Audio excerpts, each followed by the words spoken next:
November. Welcome to everybody. This is the last actually of the sessions that we've planned so far, but do get in touch if there are other topics, or if you want to be I'm looking at you, Maud, if you want to host a conversation and share some of your own kind of insights and learning, because I think getting into this habit of people having some time and space to tell us about their particular perspective is helpful for everybody. The point of these sessions is to recognise all of the work that's already gone on and is continuing to go on in terms of organising around better childcare, and particularly to hear the voices that are less often heard from particular perspectives or representing particular groups. So as I was saying, we're a smaller group, so we could do a proper go round and just get to know who's on the call first. If I kick off quickly, I'm Lucy, and I currently work at the New Economics Foundation. I'm there till the end of November, and I've been working on childcare in two kind of ways. One, in a very practical way, working with parents down in Deptford, set up a new parent-led nursery, which opened in September. And then at the policy and research level with Miranda and others, with the publication we put out in February, Quality Childcare for All, which is looking at kind of why childcare in this country is so broken and what some of those fundamental changes need to be. And then also the Childcare Infrastructure Fund, which we put together during COVID as a bailout for the sector, but also to move towards the reforms that are needed. And both of those are on the NEF website. So Maud, you're next on my screen. Do you want to introduce yourself? Sure. I'm Maud. I'm a lecturer at the University of Bristol, where I teach and I do research. Initially, my research was about class inequalities and motherhood. And in the last 3 years, I've been following the development of childcare movements in the UK, in North America, and in Australia, and how they've become more worker-led, and they've become, so I'm exploring those. And I'm really excited to be hearing about the work that Veronica and others are doing, and I've been enjoying these sessions. So thank you for organising, Lucy, and others. Thanks, Maud, that's great. Miranda, do you want to go next? Yeah, hey, I'm a researcher at the New Economics Foundation, where I've been working really closely with Lucy. I'm particularly interested in what it looks like to build the collective power of parents and workers in the UK to demand sort of systemic changes to the childcare sector. And I think that home-based childcare workers are so often totally excluded from any of those conversations. So really exciting to hear about Veronica's work. Thanks, Miranda. Emily, you're next on my screen.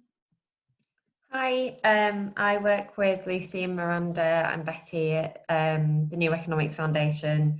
I work mainly on issues surrounding work and pay, particularly looking at women's work broadly, so that that's unpaid as well as in the traditional employment market. And I did a little bit of work into nannying a while ago when we were looking at when I was kind of looking at emotion work within traditional employment, and mainly based on the experiences of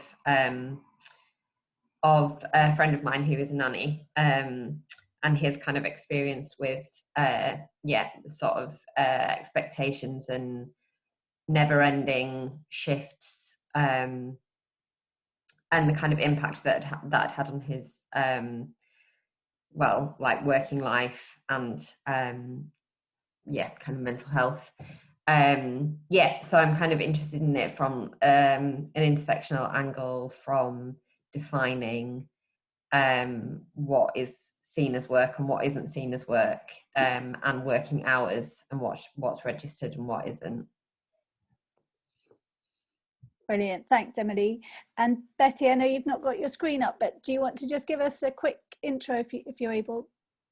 Yeah, hi everyone. I'm Betsy. I'm a consultant at New Economics Foundation, and I work with Emily, Lucy, and Miranda, although not specifically on projects. So my interest is inclusive economic development and inequality. I do lots of work on inequality and the drivers of inequality.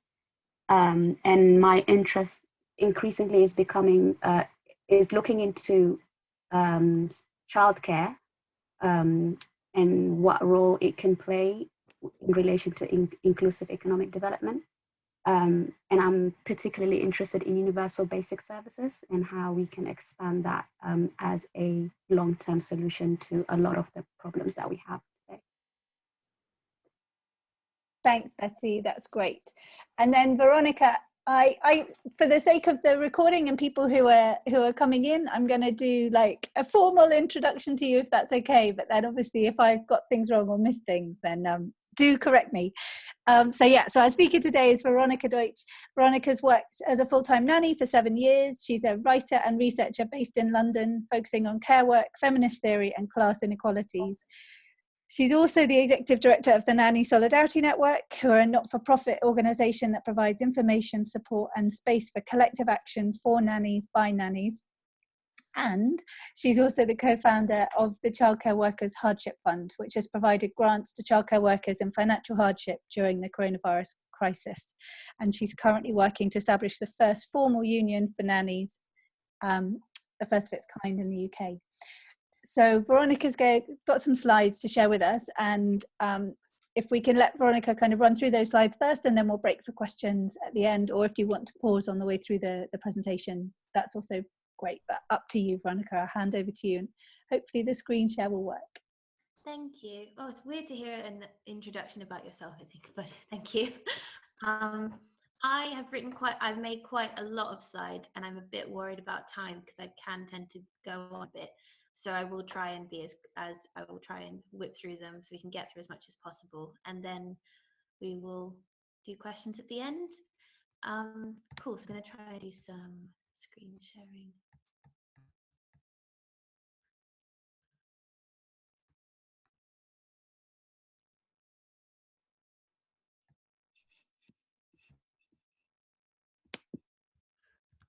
Cool. So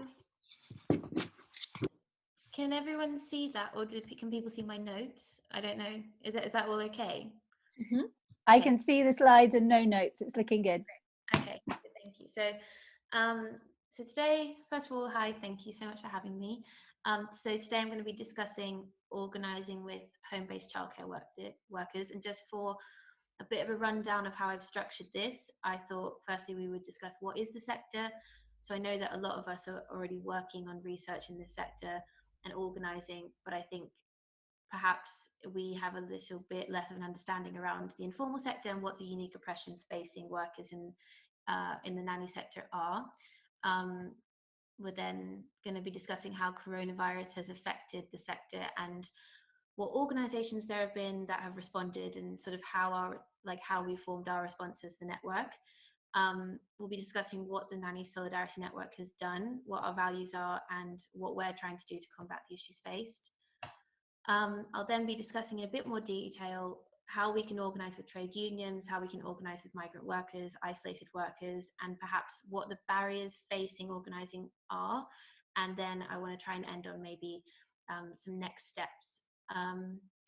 So I think I should probably be really clear that this is not going to be prescriptive or necessarily a how-to. I know that a lot of the other presenters who've done these talks have had established campaigns to play off and sort of talked about how they have achieved their successes. But I guess for us, we're a fairly young group. We haven't led any campaigns yet, and because we formed during coronavirus, the majority of our work has been focused on just immediate relief, immediate mutual aid. So I'm hoping that this can be perhaps a bit more exploratory and sort of help us tackle what is quite a big question, which is how do we support nannies, and also kind of reckon with the fact that there probably isn't a clear answer, but it is just something that we're gonna have to keep in mind as we try and form a coalition. So yeah, it's going to be slightly more exploratory than than perhaps some of the other presentations. Okay, so what is the nanny sector? So nannying is the least regulated and least supported sector of the childcare industry, but historically it's provided a vocation that is accessible to working class and migrant women. Entry into paid work in Britain is largely reliant on tertiary qualifications that require economic capital, and nannying has served as a vital route to gainful employment for those with relatively little capital to trade. So there is absolutely a need for industries such as the nanny sector, which don't have minimum standards. Unlike nursery workers, nannies do not require accredited qualifications, and unlike childminders, they're not required to register with Ofsted. And therefore it supports many without secure immigration status. So it's a largely migrant workforce. So generally, who are these nanny workers is a hard thing to pin down.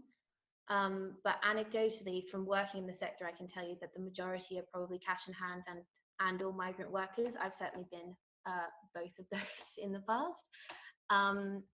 So firstly, the estimated number of nannies working in the sector varies widely. These numbers are actually from Miranda in an article that we did for Novara Media. So Ofsted estimated in March of this year that there were 10,200 home childcare providers in the UK.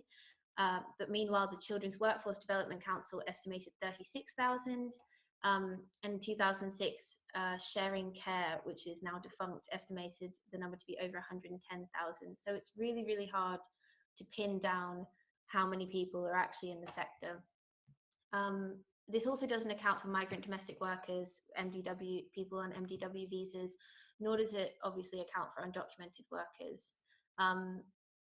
Regarding the demographic, I would say with our network, we have 90 members or thereabouts. Yet I would say probably less than 10 are British, the majority are migrant. Though this can't necessarily be seen as representative of our sector more broadly due to the nature of how our network has grown. We are very grassroots, and we've kind of spread by word of mouth, so that does influence our demographic somewhat. But it's definitely it's a largely migrant workforce. So the sector is overwhelmingly female, as are most of the care industry, and this is really a feminist issue, which I'm sure we're all really aware of doing this work every day. But I think is really important to keep at the forefront of our minds that because we are a feminized industry, that's the main reason that it is so undervalued. This is not necessarily a worker versus parent issue, and the issues facing both parties comes down to just a total devaluation of feminized work in its paid and unpaid forms. And also, like, many workers are also mothers. This is probably more common for childminders, I would say, but there are many non-migrant and migrant, though it is probably less common in this context, workers who are also mothers, who may not have been earning enough to justify a return to work versus the cost of childcare, and as a result are reliant on the sector as a means of flexible work that can accommodate children brought into the workplace. So overall, we can see that there's a really incredibly vulnerable group of workers here. So that's quite a lot to keep in mind, and quite a lot of intersections that come into play when we're trying to organize. So the industry profile. So how has the industry profile changed in the past 10 years? This is something that I find really interesting, and I don't want to get too theoretical, but I think that it's really important when we consider who we're organizing for. So the rebirth of the middle class nanny is what I like to call it. So post GFC, we have seen a big increase in workers and employees with tertiary qualifications entering the gig economy, generally due to the lack of opportunities at an entry level for graduates compared to their predecessors. And this has really drastically changed the landscape of the nanny sector. It's created a huge influx of middle class and highly educated workers. And like, there's a lot to explore more theoretically around the work of cultural transmission and how that influences hiring practices, which is to say that, like, parents often gravitate to workers who, if I'm honest, look and sound like me, because there is a subconscious perception that I am better equipped to carry out the work of class transmission, which is sort of societally considered as women's work. But this is obviously hugely unfair, but it means that basically middle-class nannies are finding it easier and easier to get work compared to their sort of working class and migrant counterparts. It's creating real inequalities within the sector. There's also the glorification of the multi-hyphenate. So I don't know if any of you know Emma Gannon, and this might be a bit of a tangent, but she wrote this book called, I think it's called The Multi-Hyphenate Method, and it's this sort of idea of glorifying multi-hyphenism, which is sort of dressed down working multiple jobs in multiple industries in order to support oneself or to make one's career path viable by supplementing it with a second or third income. So in other words, it's what working class women have been doing for years. But as more privileged people post GFC find their careers splintered and with less opportunities, it's becoming a necessity and therefore has been given this kind of like strange makeover. So that's really changed the perception of nanny work for workers, and the way it's viewed. It's become sort of professionalized by nannies, and this has kind of created the regulation movement in the sector, which I will come back to. But that definitely influences how organising is working. Also, this has created a wage gap. So the Nanny Tax, Nanny Salary Index. So Nanny Tax is a payroll company that I'm with, and I know a lot of nannies are with. They essentially do payroll for parents who they pay a yearly fee. They do parents' payroll for their nannies. The average live-out salary was £13.35 an hour. And meanwhile, there's agencies like Abbeville, Little Ones London, Kiwi Oz, who advertise jobs for CRB checked and Ofsted registered nannies that start at £14 an hour, and I'd say go up to £20 an hour. Yet meanwhile, we've got apps like Bubble or Koru Kids, which have no checks on the parents. They're advertising jobs at minimum wage. There's no pay hourly rate floor. Parents can kind of advertise whatever they like. There are guidelines from Koru Kids, but parents don't necessarily have to follow those. And so it means that there's a disparity between what nannies who can access agencies are getting paid and what nannies who are reliant on slightly more gig work are getting paid. So yeah, that's definitely something to keep in mind, that there's this real split down the middle of sort of two types of workers within the sector. So our immediate challenges would be poor pay, obviously, for the majority of nannies, a lack of access to CPD. Now there is like a UK nanny conference that's been started by a group called UK Nanny that offers it's the only accredited CPD course for nannies in the UK, but it costs quite a lot to attend. You need secure visa status to attend, you need a CRB check. And therefore it is inherently classed and not accessible to all workers. Whereas when you're in an office, a lot of CPD is provided as a part of your training. So when you start charging for it, that makes it really difficult for people to safeguard themselves in their work. There's a low pay ceiling, there's little room to grow on the job. Lack of regulation means that many are not registered with Ofsted, meaning that if we were to switch to a subsidising supply model as put forward in the Childcare Infrastructure Fund, many nannies would miss out, and that's definitely something we need to think about, like how we could rectify that.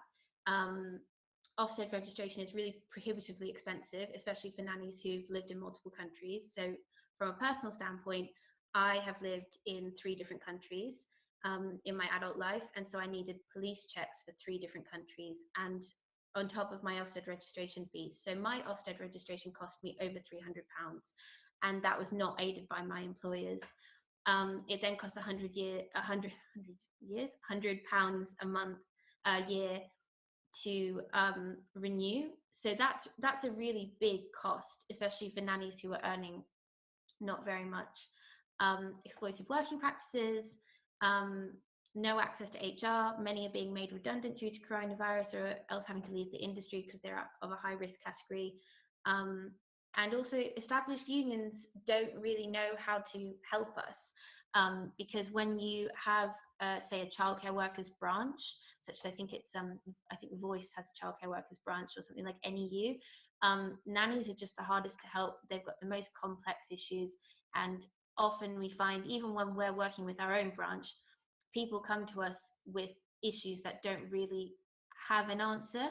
And so it means that there's less organising around nannies because people just can't even really bear to go there. So yeah, there's quite a lot that we're really struggling with, and that sets us apart from the formal sector. So organising around that is proving quite difficult, and we definitely need to think laterally moving forward. So next is nannies in the context of coronavirus. So I've written quite a lot here, sorry everyone. So once lockdown began to lift, the Prime Minister's instructions for those who cannot work from home, that those who cannot work from home should return to their jobs, meant that many childcare workers were forced to choose between preserving their health or maintaining an income. So many during this time were forced to access information from agencies and payroll companies, which are paid for and therefore biased towards the needs of their employers. There's also issues with things like nanny tax, nanny PAYE, who won't even deal with employees directly. I know that when I spoke to them, they said, we won't take on your questions unless you're an employer. You need to speak to ACAS, who won't have a comprehensive understanding of what issues nannies are facing. So there's really been no support. As I've said here as well, we have 2 million workers in the informal economy, and these workers were left with no access to government support, thereby forced to continue working even in dangerous circumstances. There are also obvious issues of a migrant workforce. Even documented migrants have no access to public funds, meaning that UC wasn't an option if people were made redundant. So how did nanny orgs respond? There were quite a few responses broadly, but I would it was hard. But there was less support in the UK than there were in places such as the US.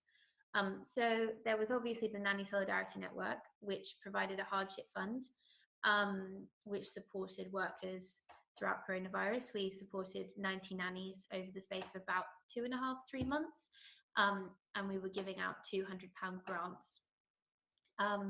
Nanny Relief Fund did something very similar in the States, but they are bizarrely run by agency CEOs, which I find quite odd. But they were, they did a great thing. They also provided hardship funds in the States.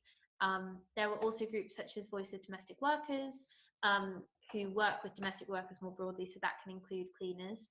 And they were supporting with things like access to legal support, access to education, and I think that they did have a hardship fund that was similar to ours. Kalayan is another group. They provided resources like food banks links and FAQ around how to access NHS care. They also started a petition to amend the Domestic Workers Bill. BAPN did a furlough for every nanny campaign, which was really great.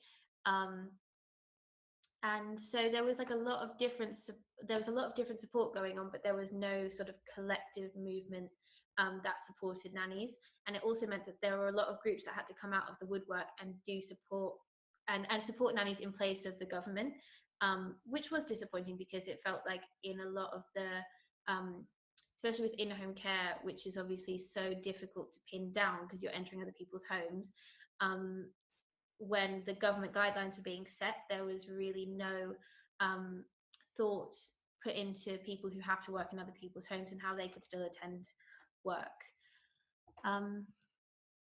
So I feel that as organisers and campaigners, researchers, all of us, we've been a unique opportunity to create change in the sector by pushing an already at breaking point industry over the edge. Coronavirus, while undoubtedly catastrophic, has exposed the worst exploitations that have previously sort of existed only in the shadows, and it's worked to mobilize the sector, parents and workers alike, and it's created the space for a coalition to emerge. So I do feel like this is the beginning of some substantive change for the sector.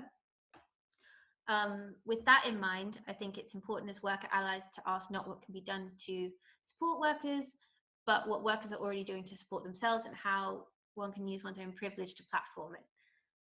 So I'll talk really briefly about what the Nanny Network's been doing. So we, as the Nanny Solidarity Network, we formed in April 2020. We are London-based, but we work UK-wide. We're migrant-founded, migrant-led. And so we got started because before lockdown, Anne-Marie Sanguini, who had originally called the group the Radical Nanny Network, had started an Instagram trying to bring in nannies into sort of an online community to support one another. Anne-Marie had been a nanny for 12 years. And it was very much in its infancy at the beginning of lockdown. I knew Anne-Marie through sort of various soft plays and things. We work in a similar area. And she got in contact for me to write a script and co-present a talk with one of NEF's weekly economic briefings. And so from there, we actually worked with Miranda to create the hardship fund. And that really happened in a matter of weeks. And it raised £9,000 in a really short space of time.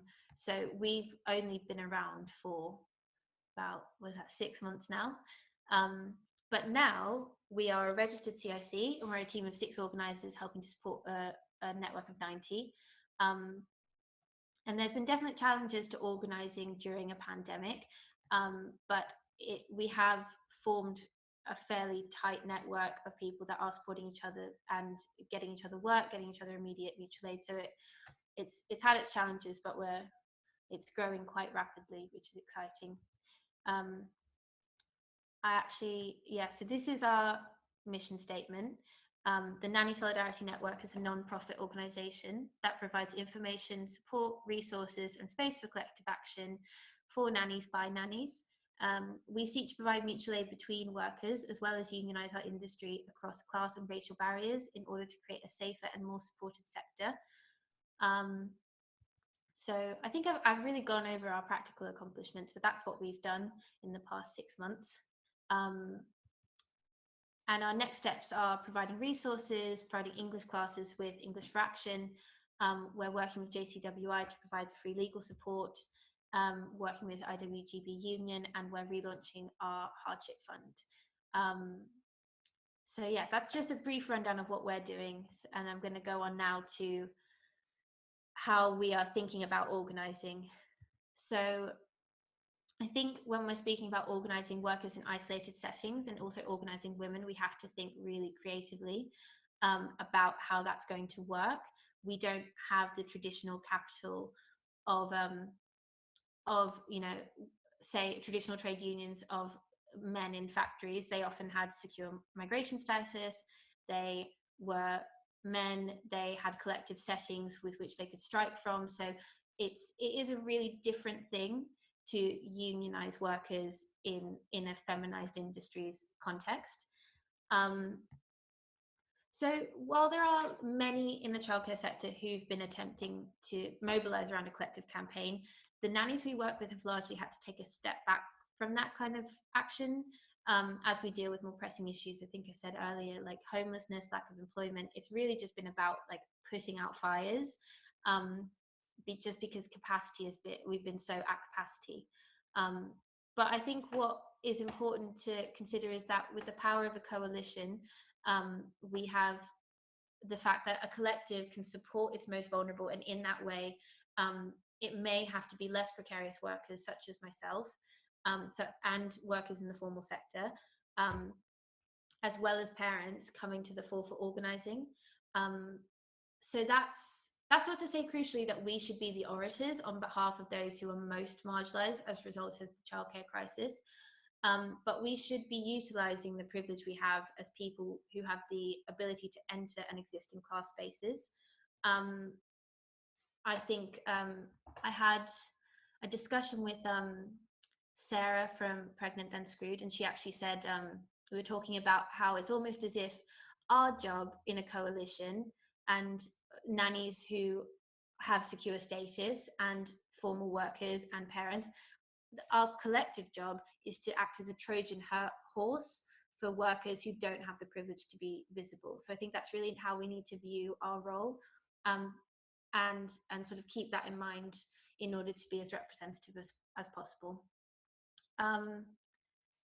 I think also it's really important to keep in mind the hierarchy of needs, which is to say that like informal work is inherently the most dangerous and the most exploitative, and therefore it's really hard to ask informal workers who are worrying about how to afford food, worrying about housing, to dedicate time to campaigning. Policy demands and legislative change can feel really esoteric to people who in the immediate don't have somewhere to sleep or don't have money for food, and therefore it becomes a question of providing immediate relief while encouraging those who do have the capacity to take on campaigning roles. But I think it is really important to be realistic about the capacity of our sector currently, which is obviously in total crisis, and that organising during a pandemic may be slower than we hope. So a bit about unionisation is, and I just said this really, but I think we can't organise in the way that traditional trade unions have organised. Things such as striking doesn't necessarily work for the nanny sector. Supplanting the model of striking and collective action in that way doesn't necessarily work on vulnerable sectors such as sex workers, care workers, couriers, anyone in isolated settings or where part of their workforce is criminalised. Because it's just less safe.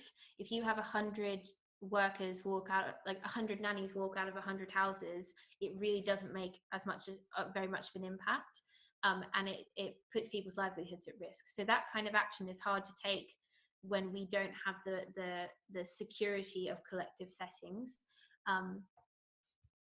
And again, visibility is a real privilege. So it means that unions sort of have to act more as models of resource provision, as opposed to that kind of collective action, at least in the beginning, until we can gain enough numbers that there are enough nannies of secure status to act on behalf of the workers who don't have the privilege to be visible. That makes sense. So I think it's really about building a base. So potential routes to mobilisation. First of all, get creative with recruiting. I think I've banged on about this a lot before, but Zoom is like really can feel really inaccessible to a lot of workers. I know that even for us, it's really hard to organise people over Zoom. We've done a lot more one-to-one phone calls and WhatsApps, because being on a Zoom meeting, especially when someone's first language isn't English, can feel really uncomfortable and really exhausting. So that is definitely a barrier during a lockdown, but I think hopefully once things like ease off again, we can prioritize face-to-face work. Also, soft plays are a great place to meet other nannies. It's really just about word of mouth. We need to organise strikes for collective settings first, so formal sectors first. We need to keep platforming workers' voices and create a manifesto with clear demands and publicise this widely, which is obviously something the coalition is working towards already. So these are some potential demands that I have written on behalf of the network, and perhaps things that we've been thinking about. We don't really have anything in place at the moment, but these are things that would help support nannies. So adding domestic work to the skilled work visa, ending hostile environment, scrapping Ofsted registration fees, and providing CPD and first aid for all nannies free of charge. What I think is a really important question to ask is how this would fit into a broader campaign. For this to fit into something like, for instance, the Childcare Infrastructure Fund, I'm not actually sure of how that works, because they feel like two separate issues. And I don't know whether it's about having parallel campaigns that support one another but aren't necessarily the same thing, because we don't want to dilute the messaging of either group. It's really clear that what will support nannies actually has more to do with migration law than it has to do with improved working conditions through pay subsidy or something similar. Because those improvements are absolutely the end goal. But we are kind of a few steps behind the formal sector in being able to access that, and introducing those kinds of changes without first fixing issues around migration means that half of our sector will be left behind. Again, like if we you know, if we were able to change it to a subsidizing supply model, and nannies who are Ofsted registered were able to like that, they were providing free care and were paid by the government, then migrant nannies would completely lose out on their work, because they parents would be disincentivized from using them. So it is really difficult, because I think we're creating a situation in which if we consider the childcare sector as this sort of homogenous entity, we assume that there is one answer to myriad exploitations and myriad issues, but the reality is that the issues are so individual to each part of the childcare sector that it's almost about how can we support one another in separate campaigns, if that makes sense. And also that's something that we probably have to all keep talking about collectively, because I think that will change and grow. So the barriers to organising, I feel like I've just gone over this, but the main barrier to organising in the nanny sector is the regulation movement. And I'll keep this quite brief, because I am really conscious of time. But there's basically a big push for regulation in the sector, led by groups such as Regulation Matters, NALO Nannies, UK Nannies, and the whole argument is that setting up some minimum qualifications in the industry will safeguard children. But this is inherently racialized and inherently classed, and they are pushing for professionalization of the industry through things like requiring Ofsted registration, requiring CRB checks, and like that sounds great in theory, but in practice what it does is it takes away work from migrant workers. So again, it comes back to, unless we change if we change issues around hostile environment, it's really, that sort of regulation is not going to support all workers.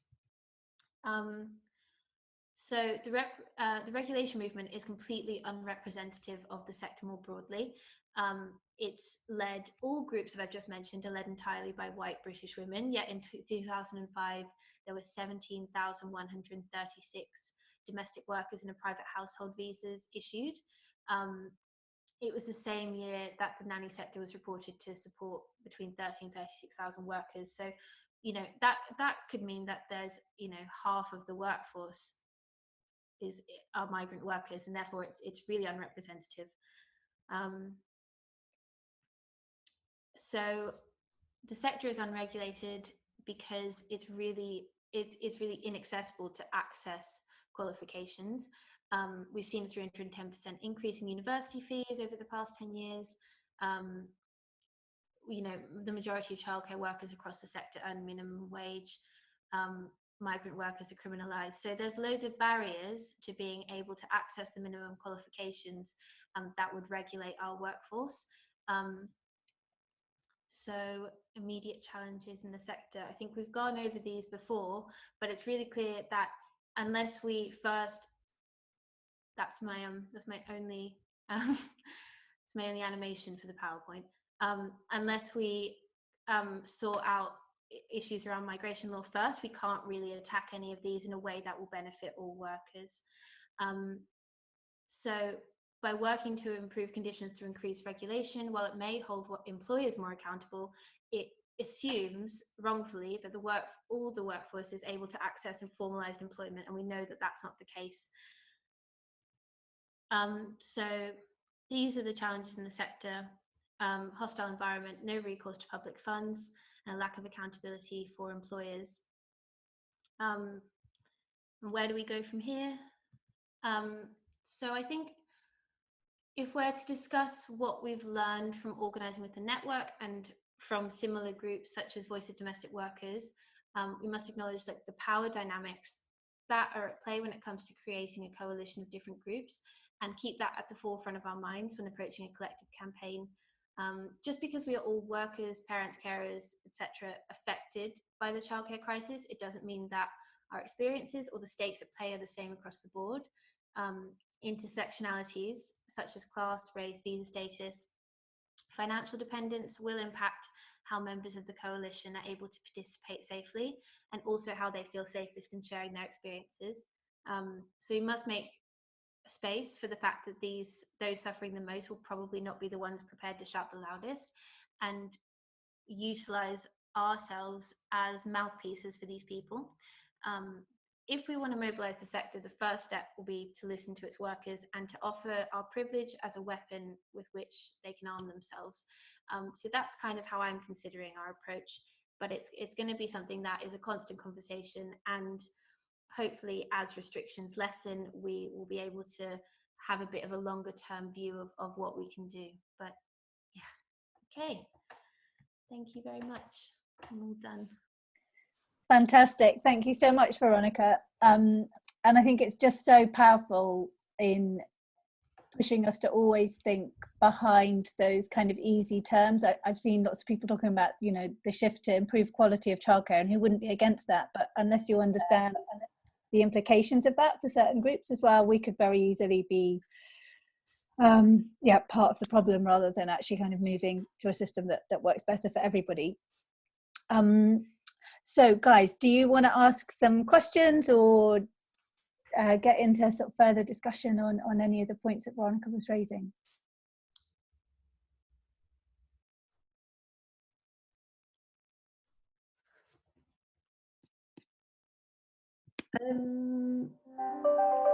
Yeah, thanks for the presentation. It was really interesting. Just with regards to unionisation, I suppose it's like a really kind of exceptional sector, in the sense that you're in many cases living with your employer, and like the danger zone of, well, I mean, there's the atomization thing, but there's also the sense that like at times you'll be staying overnight or dependent on your employer for food. And I just wondered like how that had come. I mean, obviously that kind of intersects in some ways or overlaps a bit with sex workers unionisation, but probably not to the same extent with regards to just sheer amount of time and dependency on the employer. And I just wondered if like how that had come up in the conversations around the Nanny Solidarity Network, and like and what your kind of thoughts are about that, and how, yeah, I suppose how to protect unionising workers with that level of immediacy of danger. Totally, yeah, I think that's like a really big issue, and we found it a lot we've created a safe house register, so we have sort of 5 nannies at any one time who have a sofa that people can stay on, and we also have a budget in place for if people need an emergency Airbnb, because we have got nannies in the group who have been sexually assaulted by employers, and it's obviously, especially for au pairs, where often they are under the age of 25 and they are away from their home, it can be really, really vulnerable, and people don't really have anywhere else to go. With regards to unionising, I really just think it's about, I think we kind of came into organising with really grand ideas of what we were going to do. And the reality is you can't ask the workers in a union to take risks if you don't have the backing of a collective. And as we are still, like, the ratio of vulnerable to, you know, relatively non-vulnerable workers in our network is like, you know, 90% would be homeless if something went wrong, and they have no recourse to public funds, they have no recourse to employment law. If something went wrong, we can't send them to a legal team because they often don't have right to work. So it means that basically we just need to get that ratio a bit higher, so that there are more nannies who are able to take that risk in being visible, so that if we campaign or if we take action, those nannies are support or sort of cushioned by the nannies with more privilege, if that makes sense. And that's why at the moment it's really become about resource provision for us, because we have to be realistic about what is a fair and appropriate amount of risk to ask our members to take on, and how we can create change without, you know, really putting people at risk. We've got one of our organisers at the moment is on the verge of being kicked out because she asked her employers, who'd just come back from Brazil, to take a coronavirus test, and they said that they would fire her because she needed to come to work. They need to quarantine when they come back from Brazil, and they refused to, and they said she doesn't come into work. she will lose where she's staying and she'll lose her job. And in those situations, we have very little power beyond calling the employer and sort of saying like they've got support behind them in an informal way, but we can't call the IWGB legal team and get her support. So it means that it's just about growing the collective, I think. Thanks for that, Veronica. Did anyone else want to bring in? I know, Maud, you need to leave quite soon, so I don't know if there was anything you wanted to add just before.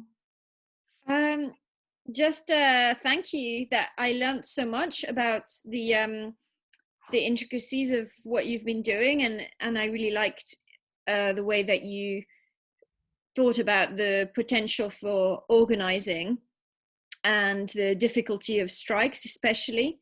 And I wondered if you had thought about the organizing of home childcare workers I think in the US, but maybe in other places, so that aren't necessarily migrants. So I suppose in the UK, sometimes they're called childminders, but in the US, the terminology is a bit different. And I think there's two states, I think California and another one, where they've actually been able to secure collective bargaining rights. Okay.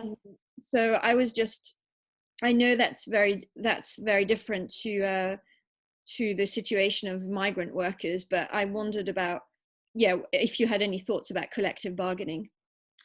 Yeah, that sounds really interesting. And I think, again, we're so young as a network, but that definitely, like, thinking about it in a more global context is really useful. I think it's really interesting in looking at, because I think like childcare in the UK versus the US, it's kind of grown from different places. Like, I think if you read was it Doing the Dirty Work by Bridget Anderson, she talks about how US childcare has its roots in slavery, whereas in the UK it comes from slightly more like I won't go into it because it's such a tangent, but like basically like downwardly mobile Victorian women being hired by their peers. So there are different routes, and I think that the demographics are obviously different. It's a lot more racially segregated in the States. There will be like sectors of Caribbean nannies or sectors of a Filipino nannies, and that's slightly less the case here. But yeah, collective bargaining would definitely be something that we would benefit from. I think again, it's about getting our numbers up, and especially during a pandemic, that's hard, because where we would meet a lot of nannies is at soft plays and at parks, and that's proving really difficult. And I think that it is quite intimidating to get people on side by saying everyone come to a Zoom call, because a lot of people don't want to do that. So that's definitely something we should be looking into, though, and I'll look that up. Thank you. And I guess I had a thought or a question on the same so slightly on the same lines, but along this sort of sense of solidarity, because my sense so far with childcare is that there is this very tangible hierarchy within the sector as well. There's those maintained nursery schools, which are about education, and they kind of look down on the collective childcare settings, which are mostly about babysitting the kids. This is very much kind of paraphrasing and overplaying the stereotypes. And then there's childminders, and then no one even really kind of reflects on or mentions the nannies. And there's some real kind of loss of power in the extent to which everyone is busy kind of positioning themselves as different to somebody else, rather than recognizing that there's a collective effort going on here, which is all about caring for children. And that opportunity to kind of join together rather than these kind of small camps seems a really, really important thing, but that there's some real kind of clear barriers to that, both kind of practically, but also sort of intellectually or historically, for whatever reason, people have kind of have positioned themselves as quite different. I don't know if your members have kind of felt that as well, Veronica. I definitely think that there is a real issue around hierarchy, and I think that a lot of us have felt that. I mean, there's definitely even the terms nanny versus au pair, there's different connotations to them. What I think is really important is like, where does that sort of delineation between different types of childcare work comes from? And it comes from this historic devaluation of the work itself. When people are carrying out care work, they're told that their job is menial. And so what has happened is a lot of like a lot of women who've entered the workforce with relatively little opportunities, they found themselves in childcare work. There's been a real need to ascribe value to the work they're doing in order to have a feeling of, like, I think when a lot of people have a vocation, they have a sense of meaning and purpose, and that's really taken away from childcare workers. So there's a real protectiveness around the work that's being carried out, and what happens there is there's a complete, like, it makes it very, very hard to talk about its economic worth and its monetary worth. I would say in the US and in Australia, it seems, and I've talked to Maud about this again, but like it seems a lot easier to talk about money and the worth of someone as a worker and the contributions that they make. Whereas in the UK, we are very skittish around talking about money and contributions in that way. So it means that we've got these like sectors of child carers who have put this huge meaning of like that, like their altruistic contributions, but that actually that makes it really hard for people to then break the barrier of saying, I'm worth this much as a worker, or I'm entitled to this, because it's really hard to balance the notion of caring about the children you take care of and having it be an altruistic pursuit, but then also needing to earn a living and have a job that's safe. So I think that just makes it really hard, and I think that can create a hierarchy, but as well between migrant and non-migrant workers. Migrant workers tend to, in general, be more able to advocate for their value, whereas British, in my experience, this is anecdotal, I feel like British workers and workers of more secure status really impress upon you the sort of moral value of their work. So it's really difficult. Mm-hmm. But I think it's the same with wages. It's the same with mothers taking on unpaid care. It's hard for them to advocate for their economic contribution because it's seen as something they're supposed to take care of their kids because they love them, and therefore they should have this endless pot of emotional resources to take care of them and not go, hold on, this is really hard, and I feel like I'm not getting compensated, societally for that. So it's just across the board. We need to be able to see the value of care. Mm. Thank you for that. Betty or Miranda, I'm conscious you guys haven't spoken. Is there anything you'd like to ask? We should wrap up in a couple of minutes, but yeah, thank you, Veronica. That was like a really powerful presentation. And I would just like to say that for me, the bit about the hostile environment and how that pretty much prevents any type of policy that you come up with that is supposed to address inequality when it doesn't go hand in hand with the hostile environment. It's pretty much meaningless. I used to work for Calahan many years ago, and that's basically what kept coming up. What prevented us from helping domestic workers was that we lived in a country where it was simply not possible to help them. It's as if they didn't exist. And again, even when it comes to working on projects that I'm working on, with whatever policy solutions or recommendations we make, you kind of understand if you're not addressing in hostile environment, you're pretty much not addressing inequality, the worst type of inequality that exists in the UK. So yeah, I'd like to just thank you for highlighting that. Oh, thank you. It's so exciting that you're a client. I'd like to talk to you about that a bit more, but it is incredibly frustrating because it just means that there's so little we can actually do to support workers, especially under a Tory government. And what I find particularly frustrating is that, like, I throw this stat out a lot, but that roughly 30% of our non-agricultural GDP is made up by informal workers. So it's farcical for the government to say that we don't rely on a migrant workforce.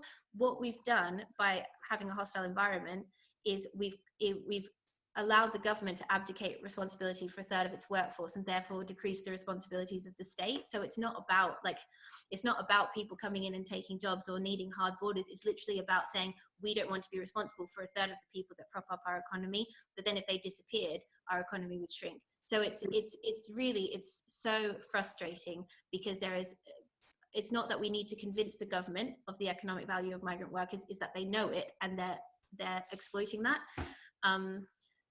And it's frustrating with the hostile environment. I think that my hope is that perhaps we could frame it in I know we have to wrap up, really sorry. But we can frame it as sort of, we can incentivize the government to lessen restrictions on migrants coming to the UK. As we see, I think post-coronavirus is going to be a change in the demographic of childcare workers, because there are going to be graduates coming out saying, well, if I have the option of courier work or childcare, I want to be able to socially distance. So we're going to see less and less people coming into the sector, and therefore perhaps that's the point where we say, well, look, if you want to keep this workforce afloat, you need to incentivize migrant workers to come and work as domestic workers. Therefore, you need to lessen these restrictions. So I'm hoping that's a way that we can sort of utilize that for our own benefit, but we'll see.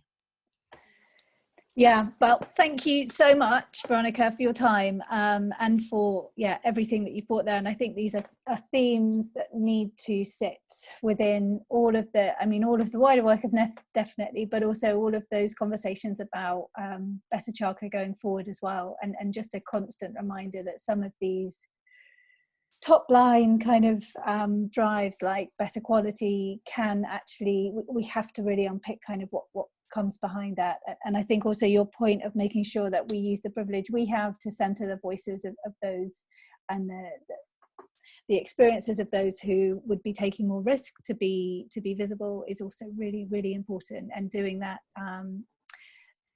with care and respect rather than is also sort of super important, and making sure that we're doing that right rather than in an unintentionally exploitative way is really important also for the wider coalition to keep thinking about. Okay, well, thank you everyone. Really good to touch base with everybody again. We haven't got any more of these planned, but Maud has just kind of said she might be up for doing something in the new year. I won't be around to kind of schedule any of these for NEF in the future, but I may well keep doing it myself, because it just feels really important to be bringing these different perspectives together and learning from each other. And part of this is also recognizing that whilst NEF is relatively new into this debate, people have been doing this work for a long time, and we can't overlook all of the efforts that have gone on before. But thank you all, and keep safe and keep well, and we'll see you all soon. Thank you, everyone. Okay. Bye. Thanks, bye.